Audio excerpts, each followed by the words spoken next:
हमारे चैनल को सब्सक्राइब करें और बेल आइकन दबाएं। काम हो गया क्या? मुझे 3 बजे का वादा किया तो तुमने, मुझे उसे भी जवाब देना है। मैं वक्त का बहुत पक्का आदमी हूँ। ये लो अपनी घड़ी, देख लो सब कुछ ठीक है या नहीं।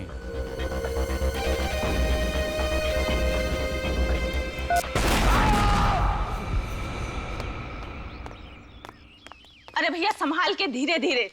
देखो इसमें मेरी बहुत महंगी क्रॉकरी है, पढ़ो। ग्लास हैंडल विथ केयर, संभाल के लेके जाओ। चिंता मत कीजिए मैडम जी, कुछ नहीं टूटेगा। अरे चिंता कैसे ना करूं? इसमें से अगर एक भी सामान टूटा ना तो मैं तुमसे पैसे लूंगी। चलेगा। हाँ चलेगा, बात करने की तमीज नहीं है। अरे ये क्या है? मैंने आप लोगों से कहा था गाड़ी से सामान उतार कर सीधे अंदर ले जाना, यहाँ फैला दिया। चलिए टाइम मत वेस्ट करिए, ले जाइए अंदर। सारा सामान अंदर चाहिए मुझे, सीधे अंदर भाई। हाँ मेरी तो कुछ समझ में नहीं आ रहा है। अब क्या हुआ मिलानी? मुझे ऐसा लग रहा है कि इसमें कुछ सामान ज्यादा है। मिलानी तुम भी ना हमेशा परेशान रहती, ये सारा सामान हमारा ही है। मगर ऐसे चलो चलो अभी अंदर चलो, कमाल करती हो तुम भी। अब मैं मुफ्त में कोई सामान क्यों देगा? तुम कभी मेरी बात नहीं सुनोगे। हद है। तो इसमें गलत क्या कहा? बस मिलानी, जब देखो तुम मेरे से झगड़ा करने का बहाना ढूंढती रहती हो। अब बहस बंद करो और ये सब सामान समेटो, जिसको जहाँ रखना रखो। हाँ हाँ मुझे पता है, मुझे ही सब करना है। ये उठाओ, वहां रखो। वहाँ रखो।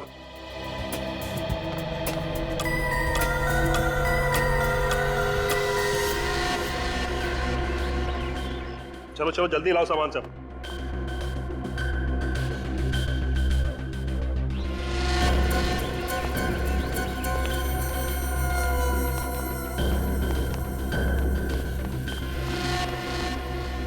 ठीक से खोला उसे।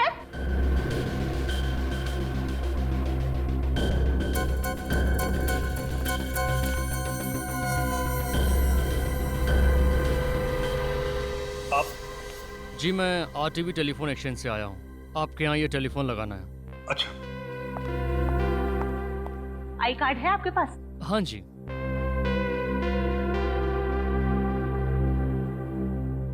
चलो छोड़ो, आप आइए मेरे साथ। टेलीफोन बेडरूम में लगा लो, आइए। जी अरे घड़ी क्या देख रही हो, काम करो जल्दी। इतना काम पड़ा है। मिलानी ये तो कह रहा है कि बेडरूम में टेलीफोन का कनेक्शन खराब हो गया, फोन यहीं हॉल में लगेगा। बेडरूम का कनेक्शन खराब है? जी मैडम। नहीं नहीं, हॉल में फोन मत लगाना। जब भी फोन बजेगा मुझे ही उठाना पड़ेगा। बेडरूम का कनेक्शन आज ही ठीक कर दो। माफ कीजिएगा मैडम, आज तो हो नहीं पाएगा। आपके घर के अलावा मुझे 2 और घरों में जाना है। अरे छोड़ो ना, तुम बिल्कुल फिक्र मत, फोन यहीं लग जाने दो। जब भी घंटी बजेगी मैं खुद आके उठाऊंगा बस। तुम उठाओगे? सुस्ती के पहाड़। ज़बान संभाल के बात करो मिलानी, जो मुंह में पक देती हो। जो तुम्हारे दिल में आए करो। हाँ। अरे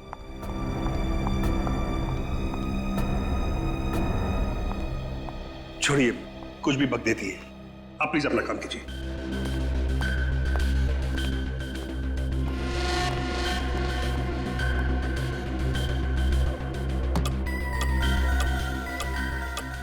अब थोड़ा ही सामान बचा है, इसे कल सजाएंगे। जी मिलानी तुम बिल्कुल फिक्र मत करो, हमारे पास वक्त ही वक्त है, आराम से सजा लेना। हाँ तुम तो बोलोगे ही, आखिर घर तो हमें ही सजाना है ना। तुम फिर से शुरू हो गई ना? क्यों, सच्ची बात कड़वी लगी? तुमसे तो बात करना ही बेकार है। हाँ, मैंने कहा ना, इनका कुछ नहीं हो सकता। रीमा तुमने घर के सारे खिड़की दरवाजे बंद कर लिए ना? जी मैम साहब। ठीक है, तुम जाओ सो जाओ, मैं भी सो जाती हूँ। जी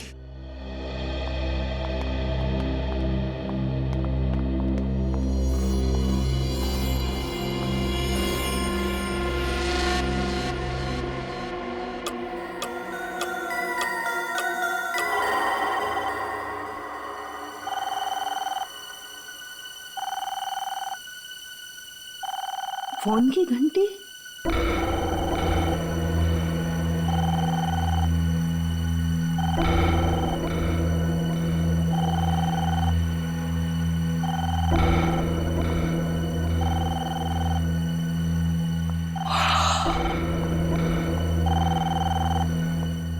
फोन लगाया है नहीं कि फोन बजना शुरू। अभी तक तो पड़ोसियों से भी जान पहचान नहीं हुई।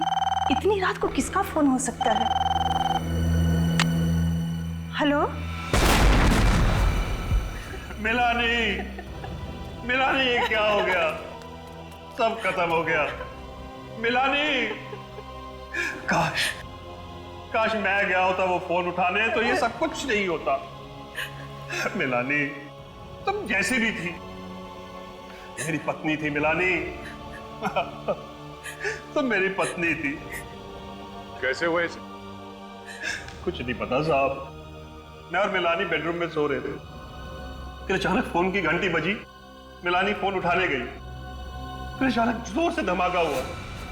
मेरी नींद खुली, भागता बाहर आया, तब तक सब कुछ खत्म हो चुका था।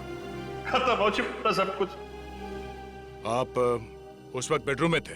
जी हाँ। और आप कहाँ थी? मैं रसोई घर में थी साहब, मैं भी सो ही रही थी। फोन की घंटी सुनाई नहीं दी आपको? नहीं साहब। सही है, देखिए फोन की हालत देख के तो नहीं लगता कि फोन के अंदर बॉम्ब लगाया गया होगा। तो ये बॉम्ब किस चीज में रखा गया होगा? अब कितने बजे थे जब बम फूटा? जी 2 बजे थे साहब। हाँ, 2 बजे के आसपास। 2 बजे थे? जी साहब। 2 बजे फोन की घंटी बजती है और 2 बजे धमाका होता है। इस धमाके का और इस फोन के घंटी का आपस में कोई ना कोई कनेक्शन है। आप लोग दोपहर को ही आए थे ना यहाँ पे? जी हाँ, 1 बजे। और ये सारा सामान आप लोग अपने साथ लेके आए थे? जी। अच्छा, आप लोगों को अपने सामान में कुछ अजीब लगा? कोई सामान जो आप लोगों का नहीं हो? साहब मुझे तो सब कुछ ठीक लग रहा था, लेकिन मिलानी बार बार एक बात बोल रही थी, सामान कुछ ज्यादा है, सामान कुछ ज्यादा है। सामान ज्यादा है? अच्छा ये बताइए कि पूरे दिन में कुछ भी ऐसा हुआ जो आपको अजीब सा लगा? अजीब? वो टेलीफोन वाला आदमी साहब। हाँ, वो टेलीफोन वाला आया था कनेक्शन के लिए। पहले वो बेडरूम में गया, उसने बोला वहां पॉइंट खराब है, फिर आके उसने यहाँ उसने कनेक्ट किया। पॉइंट खराब है? बेडरूम उस तरफ है? हाँ। अच्छा, ये टेलीफोन वाला कितने बजे आया था? हमारे आने के कुछ टाइम बाद ही आया था। मतलब आप लोग यहाँ पे पहुंचे और उसी वक्त तो टेलीफोन वाला भी आया? जी। कमाल है। वही तो मैं भी सोच रहा हूँ सर। लेकिन उसे तो आपने ही बुलाया ना? नहीं नहीं, हमने नहीं बुलाया उसे। फिर आपने उसे घर में घुसने क्यों दिया? हमें लगा शायद हमारे एजेंट ने उसे भेजा होगा। नाम क्या था इस टेलीफोन वाले का? नाम? सर, टेलीफोन वाले ने झूठ बोला था सर। बेडरूम का कनेक्शन एकदम ठीक ठाक है। ओह, मतलब वो टेलीफोन वाला यहाँ बॉम्ब रखने के लिए आया था? हाँ सर, और ये सारी की सारी साजिश पहले से ही रची गई थी। 2 चीजों का पता करना होगा। एक तो ये बॉम्ब किस चीज में रखा गया था, और दूसरा वो फोन कॉल किसने किया था। आप जरा अपने एजेंट का नाम और सेल नंबर दीजिए हमें। इस बार हम 3 महीने का किराया एक साथ ही लेंगे। यस, हम लोग सीआईडी से। जी कहिए, क्या मदद कर सकते हैं हम आपकी? रोजविला तुम लोगों ने किराए पर दिया है ना? रोजविला मड़ वाला? हाँ भाई, तुम दोनों ने ही किराए पे दिया था ना वो विला, प्रतीक और मिलानी को। हाँ, हमने ही किराए पे दिया था रोज विला, मगर प्रतीक और मिलानी को नहीं सर। अच्छा, एक मिनट, क्या कहा तुमने? प्रतीक और मिलानी को नहीं? नहीं सर। अरे तुम लोगों ने ही दिया था ना 5 साल के किराए पर वो बंगला, वो रोजविला, प्रतीक और मिलानी को। ये कैसे हो सकता है सर? और कल रात उसी विला में बम फटने के कारण प्रतीक की बीवी मिलानी की मौत हो गई। क्या? ये क्या कह रहे हैं सर आप? सच्चाई यही है। हम पर विश्वास कीजिए सर, हमारे पास सारे रिकॉर्ड्स हैं। रोजविला तो हमने कानपुर में रहने वाले महंत और नताशा को किराए पे दिया था। महंत और नताशा को? हाँ सर। और सर, आप जिस प्रतीक और मिलानी की बात कर रहे हैं ना, उनको तो हमने मालवनी का लाल महल किराए पर दिया था। करण, तुमने क्या गड़बड़ी कर रखी यार? सारे पेपर्स तो तुमने ही बनवाए थे ना? अभी तुम मुझे जवाब दो। सर, मुझसे ही गलती हो गई शायद। दोनों लोग एक ही दिन मुंबई आ रहे थे और दोनों को घर लेने की इतनी जल्दी थी कि बंगलो देखे बगैर डील पक्की कर दी। बकवास मत करो। आजकल के जमाने में कोई प्रॉपर्टी देखे बिना डील करता है क्या? और इस केस में एक नहीं दो लोग, प्रतीक और महंत, बिना घर देखे वहां रहने चले जाएंगे। सर उन्होंने कहा कि वो किसी समस्या में उलझे हुए हैं, वो बंगला देखने नहीं आ सकते और अच्छा किराया भी देने के लिए तैयार थे, इसलिए हमने भी ज्यादा सवाल नहीं पूछे। सर इसीलिए कागजात बनाते वक्त मुझसे गलती हो गई और जल्दबाजी में बंगलों की अदला बदली हो गई। जल्दबाजी में बंगलों की अदला बदली हो गई। और वो बॉम्ब, रोज विला में जो बॉम्ब था, उसके बारे में क्या जानते हो? सर उस बम विस्फोट के बारे में हम कुछ नहीं जानते। ये रोज विला का असली मालिक कहाँ है? सर वो बेंगलोर में रहते हैं, वो पार्टी से मिले भी नहीं, उन्होंने पेपर साइन करके भिजवा दिए। ये कैसे समझौता है? बंगलों का मालिक किराएदार की जांच पड़ताल नहीं करता है, किराएदार बंगलो देखे बिना वहां रहने चला जाता है, ऐसा कभी होता है क्या? और एक बात बताओ, वो टेलीफोन वाला जो रोज विला में गया था, तुमने ही भेजा था उसे? नहीं सर। तो फिर किसने भेजा? सर रोजविला में तो टेलीफोन का लाइन हमने 15 दिन पहले शुरू कर दिया था, तो हम क्यों भेजेंगे टेलीफोन लाइन वाले को? तुम्हें कुछ नहीं मालूम है, सब पता चल जाएगा। सर ये रोज विला में महंत और नताशा रहने जाने वाले थे, तो इन लोगों से भी पूछताछ कर ही लेते हैं सर। हाँ मिलते हैं महंत और नताशा से, लेकिन अभिजीत पता लगाना पड़ेगा ये टेलीफोन वाला है कौन जो रोज विला में गया था, किस लिए गया था ये रोज विला में टेलीफोन वाला। राकेश ये कुल मिलाकर 50 डिफॉल्टर्स हैं। एक काम करो, इन सब के पास एक आखिरी नोटिस भेजो और उसके बाद इनकी लाइन डिस्कनेक्ट कर देना। ठीक है सर।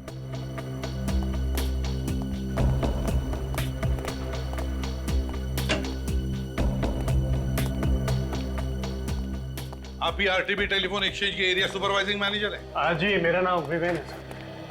देखिए हम लोग सीआईडी से, रोज विला मड आइलैंड में एक औरत का खून हुआ है और उसी सिलसिले में हम आपके एक कर्मचारी से मिलना चाहते हैं। वो कर्मचारी कल इस रोज विला में गया था एक नया टेलीफोन एक्सचेंज करने के लिए। सर आप किस कर्मचारी की बात कर रहे हैं? उसका नाम तो हमें नहीं मालूम, लेकिन इन्होंने उसकी शक्ल देखी थी। एक मिनट सर। मड आइलैंड के रोज विला में कल किसको नए कनेक्शन के लिए भेजा था? क्या 2 हफ्ते पहले नया कनेक्शन लग चुका है और लाइन चालू है? किसे भेजा था वहां पर? चंदर को। ठीक है, उसे अंदर भेजो। विवेन साहब, ये हमें मालूम था कि रोज विला में 2 हफ्ते पहले ही एक नया कनेक्शन हो चुका है और फोन चालू है, इसीलिए हम इस कर्मचारी से, इस चंदर से मिलना चाहते हैं। आपने मुझे बुलाया सर? हाँ चंदर, ये लोग तुमसे मिलना चाहते हैं। साहब ये वो आदमी नहीं है जो कल रोज विला में आया था। ठीक से याद है ना तुम्हें? ये वो आदमी नहीं था? नहीं साहब, ये वो आदमी नहीं था। मैडम ने उसका आईडी भी चेक किया था। ये वो आदमी नहीं है? ये चंदर नहीं है? तो फिर चंदर जी तुम्हारे नाम पर कोई और कैसे गया था रोज विला में नया टेलीफोन कनेक्शन करने के लिए? कैसे गया था कोई और? क्यों? क्या तुमने तुम्हारा आइडेंटिटी कार्ड किसी और को दिया था? दिया था या नहीं? बताओ, तुम्हारा आई कार्ड बताओ, बताओ तुम्हारा आई कार्ड। नहीं सर।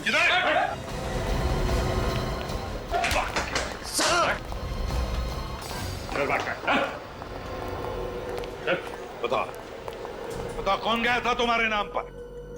कौन गया था चंदर बनकर? जल्दी बता। सब मुझे उसका नाम नहीं मालूम साहब। कैसे नहीं मालूम? जल्दी बता, बता कौन है वो? क्या जानता है उसके बारे में तुम? मैं उसे ज्यादा नहीं जानता साहब, बस सिर्फ 1 हफ्ते से मैं उसे टेलीफोन एक्सचेंज के बाहर देखता था साहब। उसने मुझसे दोस्ती की, अपना प्लान बताकर मुझे अच्छे पैसे दिए साहब, ताकि मेरा मुंह बंद रहे। और क्या जानता है उसके बारे में? वो मुझसे मिलने के बाद अक्सर रिक्शा पकड़ता था साहब। रिक्शा पकड़ता था? और क्या कहता था रिक्शा वाले को? कहाँ जाना है कहता था? चारकोप।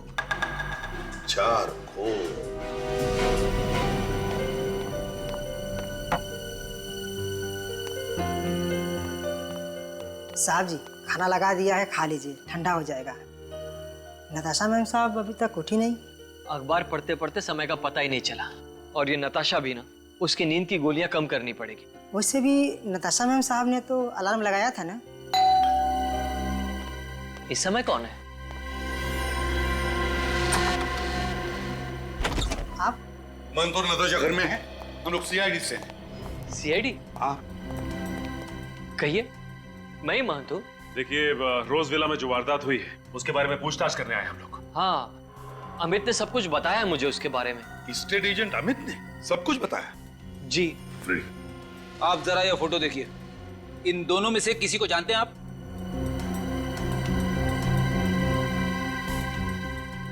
नहीं। नहीं। मंजी, ये मिलानी और प्रतीक है। जिस रोज विला में आप दोनों रहने जाने वाले थे, आपकी जगह ये गए और फिर आपको पता है क्या हादसा हुआ। ये प्रतीक और मिलानी है। ये सब उस दूसरे एजेंट करण की गलती की वजह से हुआ है। न वो बंगलों की अदला बदली करता और नहीं ये सब कुछ होता। लेकिन मान जी, बात अलग है। हमें शक है कि रोज विला के बॉम्ब फटने से मिलानी की जो मौत हो गई, वो बॉम्ब प्रतीक और मिलानी के लिए नहीं बल्कि आप दोनों के लिए था, आप लोगों के लिए। कि हम लोगों के लिए? जी हाँ। लेकिन हमें कौन मारना चाहता है? नताशा कहाँ है? आपकी बीवी कहाँ है? नताशा वो तो सो रही है। गॉड, 2 बज गए और अब तक सो। नताशा! नताशा! नताशा! नताशा! नताशा! नताशा!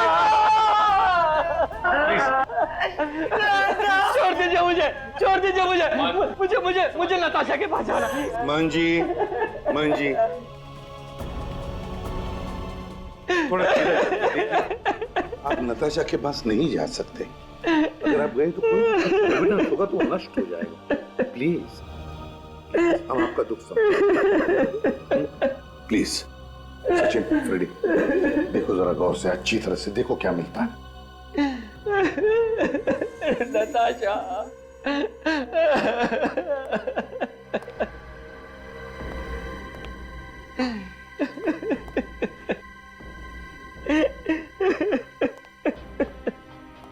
प्लीज शांत हो जाइए।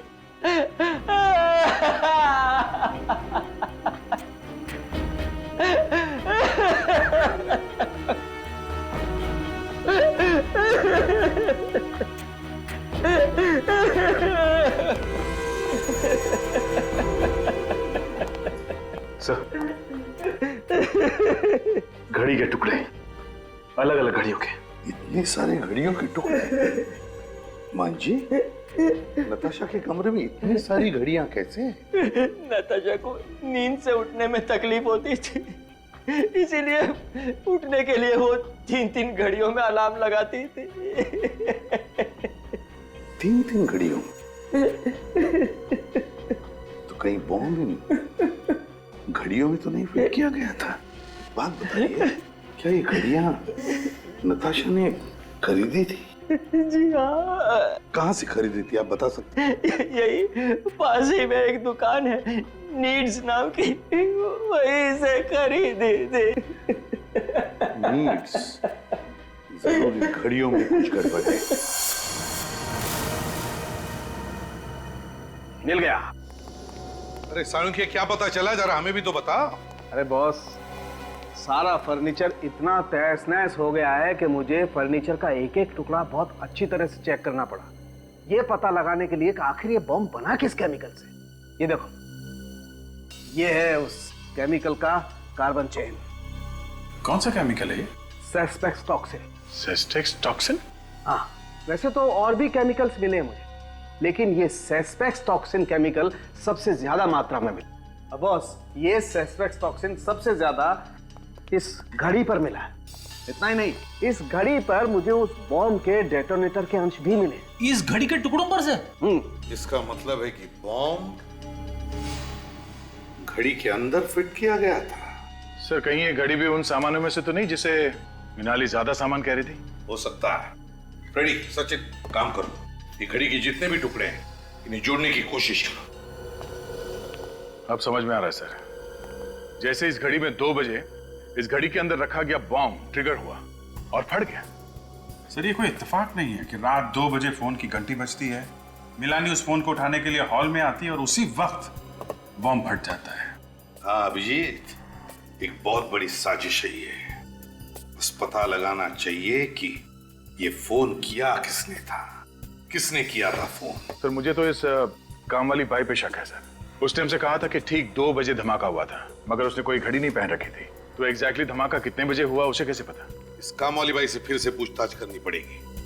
लेकिन एक बात तो पक्की है कि कि बॉम्ब घड़ी में ही फिट किया गया था और जैसे ही घड़ी में रात के 2 बजे धमाका हो गया और मिलानी मर गई। एक बात और बॉस, ठीक ऐसा ही घड़ी वाला बॉम्ब सेम कॉम्पोजिशन का मुझे नताशा के घर के सामान में भी मिला है। और सर, इन दोनों बॉम्ब्स में से ये जो कीले, कांच और मेटल के टुकड़े मिले, ये तो किसी भी हार्डवेयर शॉप में से बड़ी आसानी से मिल सकते हैं। मतलब ये बॉम्ब देसी बॉम्ब है, क्रूड बॉम्ब? हाँ, ये क्रूड बॉम्ब ही है और इसे बनाने वाला जरूर कोई नौसिखिया होगा, लेकिन हाँ, उसे इंजीनियरिंग की बड़ी अच्छी जानकारी होगी, क्योंकि इसने घड़ी की सुई को ही बॉम्ब का ट्रिगर बना लिया। इंजीनियरिंग की जानकारी मतलब दोनों बॉम्ब एक ही तरीके से बनाए गए, एक ही तरीके से। पहला बॉम्ब फटा, मिलानी की मौत हो गई और बिल्कुल 24 घंटे के अंदर ही अंदर दूसरा घड़ी का बॉम्ब फटा और नताशा की मौत हो गई। लेकिन एक बात है, ये सब कुछ जो हुआ वो उस करण, उस स्टेट एजेंट की गलती की वजह से, उसकी गलती की वजह से घर की अदला बदली हो गई। मिलानी भूल से रोजविला मतलब नताशा के घर में पहुंच गई और नताशा मिलानी के घर में। इसका मतलब है कि खूनी ने बॉम्ब नताशा के लिए बनाया था, नताशा के लिए, मिलानी के लिए नहीं। और जब उसे पता चला कि नताशा जिंदा है तो ठीक वैसे ही बॉम्ब से उसने नताशा को भी मार दिया। तो ये देखिए, इस घड़ी के इस टुकड़े पे स्टिकर लगा हुआ है, लेकिन कुछ समझ में नहीं आ रहा कि क्या लिखा है इस पे। 1 मिनट में देखूं।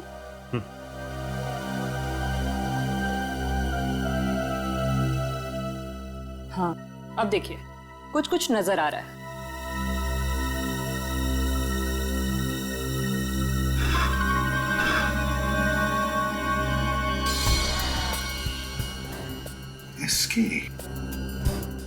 एसके कैसा नाम है ये? एसके कहीं ये कोई कंपनी तो नहीं जहां पर एक घड़ी बनी है, या फिर कोई दुकान जहां से ये घड़ी खरीदी गई है? ठीक से साफ सफाई करो। ये देखो कहां पे धब्बे लगे, पोंछो इसे। एक्सक्यूज मी जी, कहिए सर। जरा ये स्टिकर देख, एसके, ये आपकी दुकान का है? एसके? जी हाँ सर। सर ये स्टिकर तो मेरे दुकान का ही है सर। और तो और ये जो घड़ी का टुकड़ा है, इस घड़ी को तो मैंने पिछले हफ्ते ही बेचा था सर। आपकी इस घड़ी में एक हथियारे ने बॉम्ब फिट किया था और उस बॉम्ब के फटने से एक औरत की मौत हो गई। ये क्या कह रहे हैं सर आप?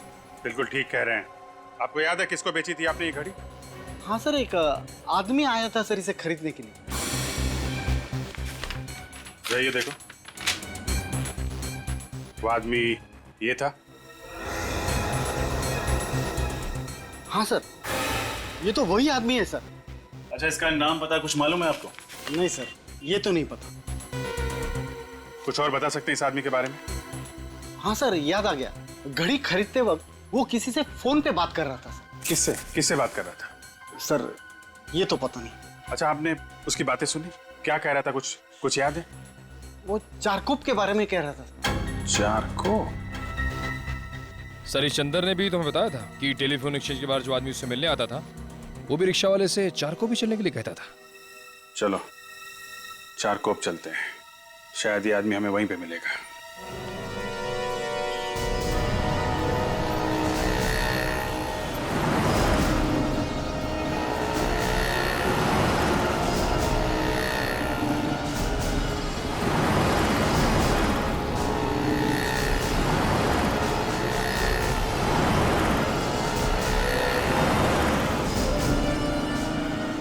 सर, कुछ नहीं पता चला। सर, उधर किसी को कुछ नहीं पता। कमाल है। एक दुकान सामने है, उससे पूछते हैं।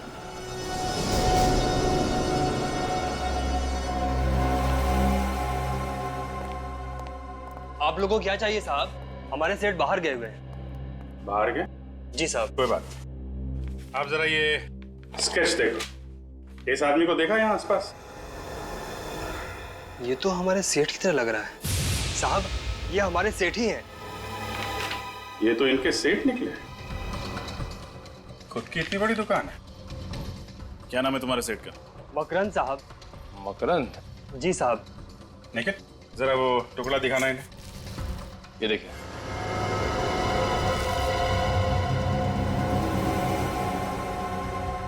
ये आपको कहाँ से मिला?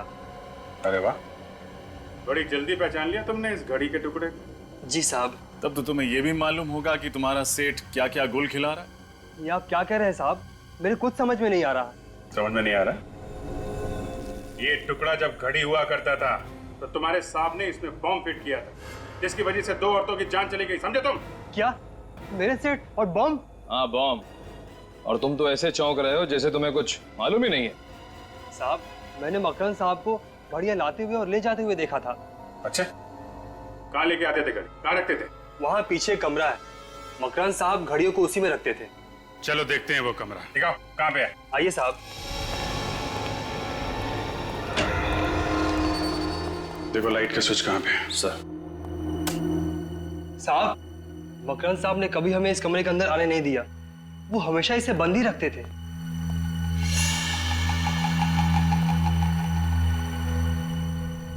My God.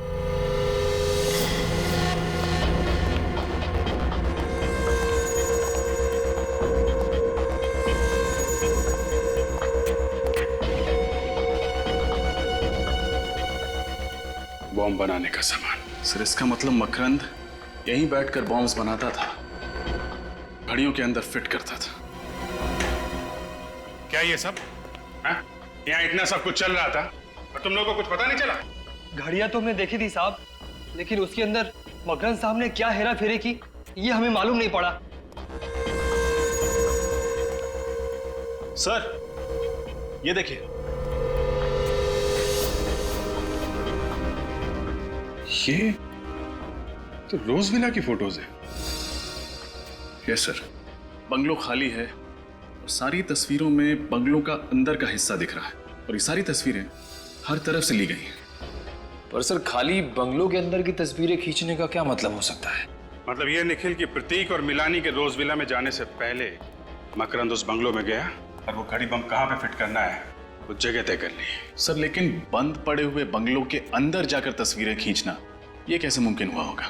मतलब इस मकरंद के पास रोज विला की चाबी थी, किसी जान पहचान वाले ने उसे चाबी दी होगी, मगर किसने? वैसे तुम्हारे मकरंद साहब गए कहाँ हैं?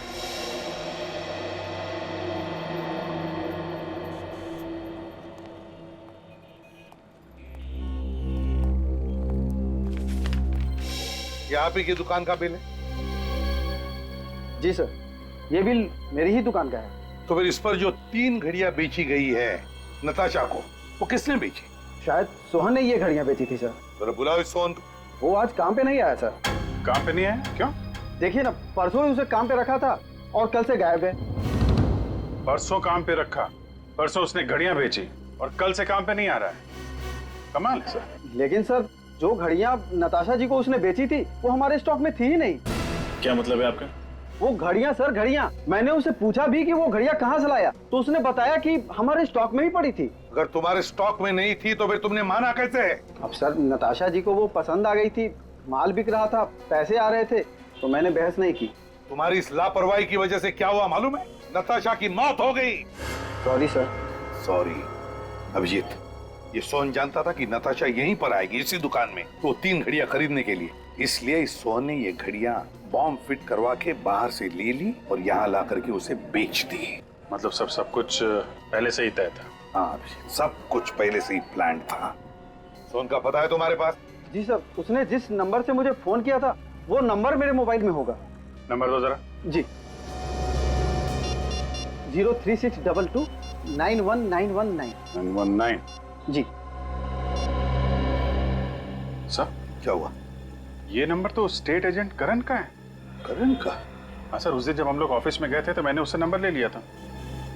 लगाओ इसे, देखते हैं।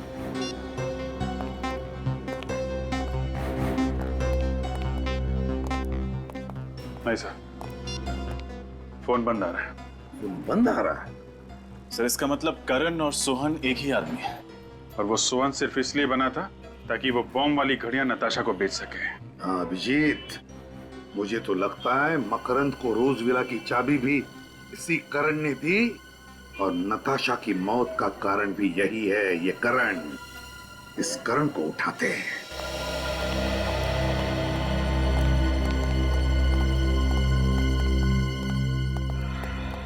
आप लोग? करण कहाँ है? आपको मालूम नहीं सर? क्या मालूम नहीं? करण की आज सुबह ही मौत हो गई। क्या? करण की मौत हो गई आज सुबह? कैसे? एक्सीडेंट, ट्रक ने उसे उड़ा दिया। वो हॉस्पिटल तक भी नहीं पहुंच पाया बेचारा। एक्सीडेंट या खून? क्यों एक्सीडेंट या खून? अभिजीत, मुझे तो यही लगता है ये एक्सीडेंट नहीं खून है। खूनी को पता चल गया कि हम करण को उठाकर उससे सच उगलवा लेंगे, तो उसने उसका खेल ही तमाम कर दिया। अच्छा ये बताओ, ये जो बंगलो आपस में बदले थे, ये गलती सिर्फ करण की थी या फिर? नहीं सर, वो सिर्फ करण की वजह से हुई थी। फिर भी तुम कुछ जानते हो, हमें पता है। क्या जानते हो बताओ जल्दी। देखो घबराओ मत, सच सच बताओ तो तुम्हें कुछ नहीं होगा, कोई कुछ नहीं करेगा तुम्हें। बताओ क्या जानते हो। देखिए सर, वो पिछले 2 दिन से काफी डरा हुआ था। उसके मन में कोई राज था। राज? कैसा राज? वो राज बताने से पहले उसकी मौत हो गई। क्या जानता था ये करण जिसकी वजह से उसकी मौत हो गई? करण के घर की तलाशी लेते हैं सर। सर वो इतना डरा हुआ था कि 2 दिन से ऑफिस में ही सो रहा था। क्या? 2 दिनों से वो ऑफिस में ही सो रहा था? वो घर गया ही नहीं? घर गया ही नहीं। करण 2 दिनों से घर गया ही? ये क्या है अभिजीत? पिछली बार जब हम यहाँ आए थे तब तो ये पेंटिंग नहीं थी, है ना? हाँ सर, ये 2 दिन पहले ही खरीदी है। किसने? करण ने। 2 दिन पहले करण ने ये पेंटिंग खरीदी? 2 दिन पहले?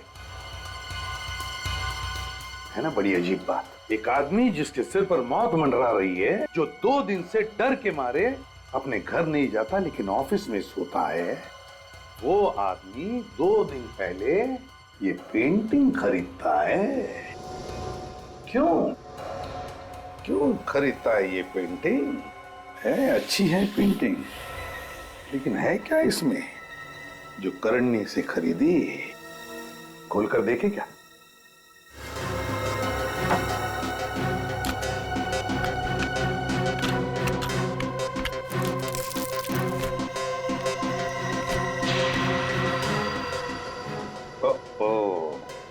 ये क्या है? Blank envelope.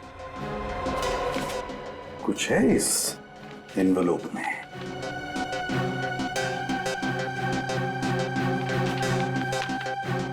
माय गॉड, तो ये है वो राज जो करण जानता था और जिसकी वजह से उसकी जान चली गई, जिसकी वजह से नताशा का खून हुआ और जिसकी वजह से मिलानी मर गई।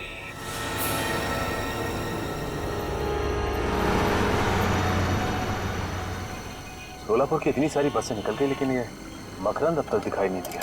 सर कहीं उसे पता तो नहीं चल गया कि हम लोग आने वाले हैं? देखते हैं, इंतजार करते हैं। और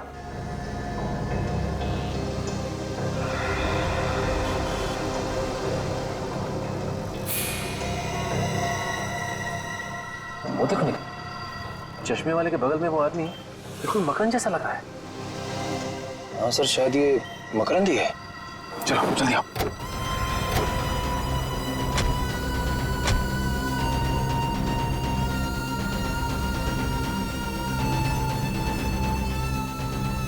मिस्टर मकरंद। कौन हो तुम लोग और मेरा नाम कैसे जानते हो? मकरंद बाबू, हम लोग सीआईडी से। सीआईडी? अगर आप लोग सीआईडी से हैं तो मैं इसमें क्या कर सकता हूँ? कुछ नहीं, हम ही करेंगे जो करना है। वैसे आपको याद होगा कि नताशा मिला नहीं और घड़ी बॉम्ब। ओह, तो आप लोगों को सब पता चल गया। लेकिन आप लोग मेरा कुछ बिगाड़ नहीं सकते, क्योंकि आप लोगों के पास मेरे खिलाफ कोई सबूत नहीं है। सबूत है मकरंद, सबूत है। करण मरने से पहले तुम्हारी काली करतूतों का चिट्ठा एक कागज पे लिख कर गया था, और वो कागज का टुकड़ा हमारे पास है, सीआईडी के पास। अब चुपचाप अपना जुर्म कबूल कर लो, वरना भागता किधर है?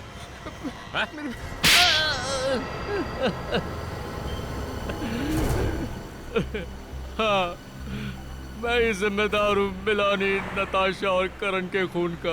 ये सारे खून तुमने किए क्यों? पैसों के लिए। करण को किसी तरह पता चल गया कि मुझे बॉम्ब बनाने आता है। बस उसने मुझे ढूंढ निकाला और कहने लगा कि एक आदमी है जो मुझे घड़ी बम बनाने के लिए मुंह मांगी रकम देगा। और फिर तुमने बड़ी सफाई से तो फोन मिलानी के घर के हॉल में फिट कर दिया ताकि वो फोन उठाने आए और उसकी मौत हो जाए। हाँ।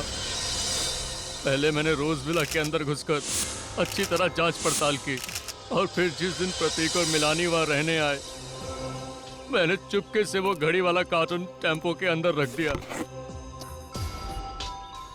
और बाद में जब मैं टेलीफोन वाला बनकर अंदर गया तो उस वक्त मैंने देख लिया कि घड़ी वहीं लगी हुई है। तब मैंने ये ठान लिया कि मैं फोन हॉल में ही लगाऊंगा।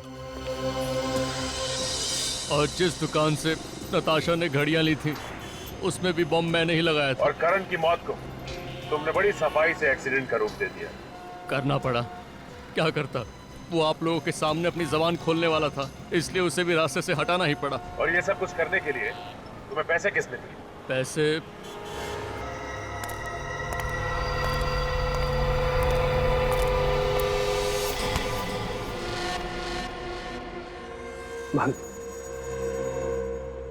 सारा प्लान चौपट हो गया है। सीआईडी ने पूरा खेल बिगाड़ कर रख दिया है, लेकिन मैंने अपना वादा पूरा किया।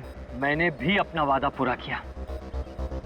आज के बाद हम लोग भूल जाएंगे कि हम लोग एक दूसरे को कभी जानते भी थे। चलो, अलविदा। प्रतीक, बैग को हाथ मत लगाओ। पीछे हटो। बैग खोलना नहीं, पीछे हटो। संभाल के।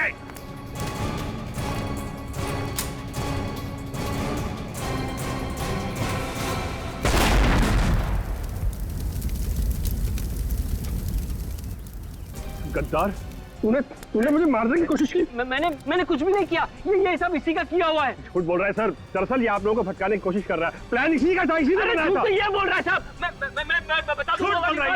अरे कमाल कर रहा है। मैंने कुछ नहीं किया साहब। मेरा ये झूठ बोल रहा है। इसने क्या किया और क्या नहीं अभी पता चल जाएगा।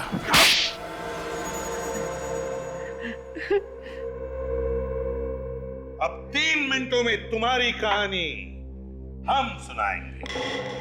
मिलानी, नताशा, करण, 3 लोगों का खून किया है तुम लोगों ने। और तुम लोगों ने सीआईडी को झूठ बोला। हमारे सामने एक दूसरे को पहचानने से इनकार कर गए। हाँ, मगर तुम लोग 1999 से एक दूसरे को जानते थे।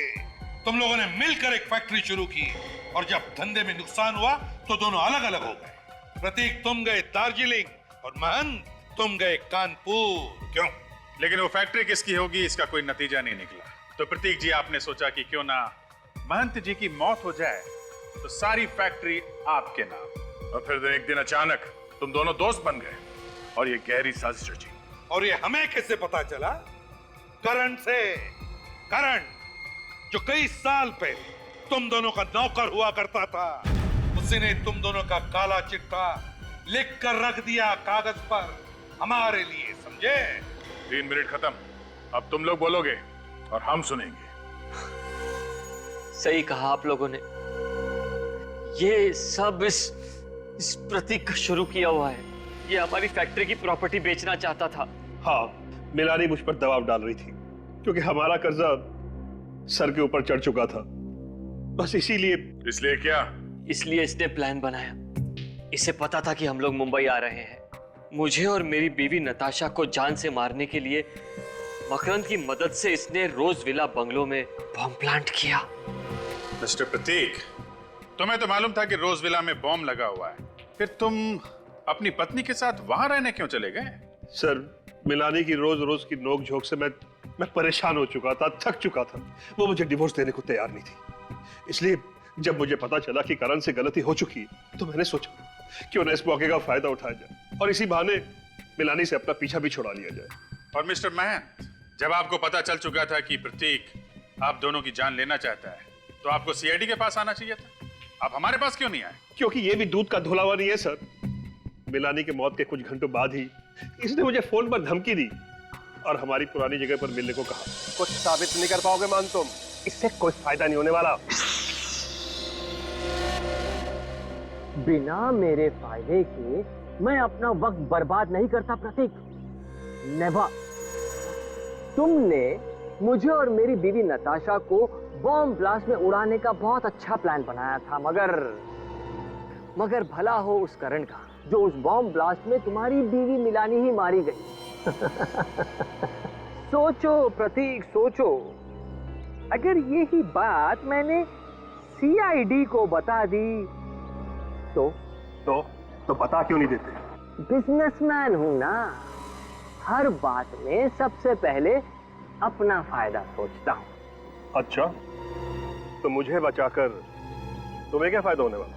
ना, सिर्फ मुझे ही नहीं, तुम्हें भी। हम दोनों को बहुत बड़ा फायदा हो सकता है अगर तुम मेरा छोटा सा प्रस्ताव मान लो तो। कैसा प्रस्ताव? देखो प्रतीक, हम दोनों ने मिलकर पार्टनरशिप में बिजनेस शुरू किया था, ये सोचकर कि करोड़ों कमाएंगे, ऊंचाई तक पहुंचेंगे। आज हम लोग ऊंचाई तक तो पहुंच गए, मगर नीचे करोड़ों का कर्जा है। ये सारी मुसीबतें टल सकती है प्रतीक, अगर तुम मेरी बात मान लो तो। देखो मान, जो कहना है साफ साफ कहो। अब तुमने तो बड़ी आसानी से बॉम्ब ब्लास्ट करके अपनी बीवी मिलानी को मरवा दिया। नहीं, मैं सच कह रहा हूं ना। तुम कहना क्या चाहते हो मान? मैंने जानबूझकर मिलानी को मारा है? अब तुमने जानबूझकर मारा है या खैर छोड़ो इन बातों को, और मेरी एक छोटी सी और आसान सी बात सुनो। देखो, जिस तरह तुमने बॉम्ब ब्लास्ट में अपनी बीवी मिलानी को मारा है ना, ठीक उसी तरह तुम्हें मेरी बीवी नताशा को भी मारने में मेरी मदद करनी होगी। सिंपल। लेकिन इसमें मेरा क्या फायदा है? Yes, I knew it. ये हुई ना एक अच्छे बिजनेसमैन वाली बात। प्रतीक, मेरी बीवी नताशा का 50 करोड़ का इंश्योरेंस है। मेरी बीवी नताशा मर गई, फिर 25 करोड़ मेरे, 25 करोड़ तुम्हारे। तुम अपने रास्ते, मैं अपने रास्ते। और सीआईडी, उनका क्या? सीआईडी यार, सीआईडी को कैसे पता चलेगा? ये राज तो तुम्हारे मेरे बीच में है ना। ठीक है, मुझे मंजूर है। Good, very good. 24 घंटे का टाइम देता हूं। पैसा मेरा, दिमाग तुम्हारा। डन। 24 घंटे। और फिर मैंने मकरंद को फोन किया। बम बनाना मेरा खुफिया पेशा है। जब मुझे दुगने पैसे का लालच दिया गया तो मैं इनकार न कर सका। प्रतीक, तुम्हारे इस प्लान का मोहरा था करण, मगर तुम दोनों ने उसे ही मार दिया। हाँ, दरअसल महंत और मैं कर्ज में डूबे हुए थे। दोनों को पैसों की सख्त जरूरत थी और करण, उसको शक हो गया था कि ये हम दोनों की मिलीभगत है। प्रतीक, तुमने अपने फायदे के लिए करण का इस्तेमाल किया और मान तुमने प्रतीक का। नताशा की मौत के बाद ब्रीफकेस में बॉम्ब रख के तुमने प्रतीक को दिया ताकि ये ऊपर पहुंच जाए और इंश्योरेंस के 50 करोड़ रुपए तुम अकेले हजम कर जाओ। नहीं सर, इरादा तो ऐसा नहीं था। मैंने प्रतीक से कहा भी कि जब तक सीआईडी का मामला ठंडा नहीं हो जाता धीरज रख और इंश्योरेंस के पैसे आने का इंतजार कर, मगर इसने मेरी एक नहीं सुनी। अब इसके हिस्से के इंश्योरेंस के 25 करोड़ रुपए मैं अपनी जेब से तो दे नहीं सकता था, इसीलिए। वक्त के साथ खेलने का बड़ा मजा आता है ना तुमको। अब जेल में बैठकर एक एक सेकंड, एक एक मिनट, एक एक घंटा, एक एक दिन गिनते रहना, तब तक फांसी का ऑर्डर आ ही जाएगा। For more updates, subscribe to our channel, click the show links and enjoy watching the videos.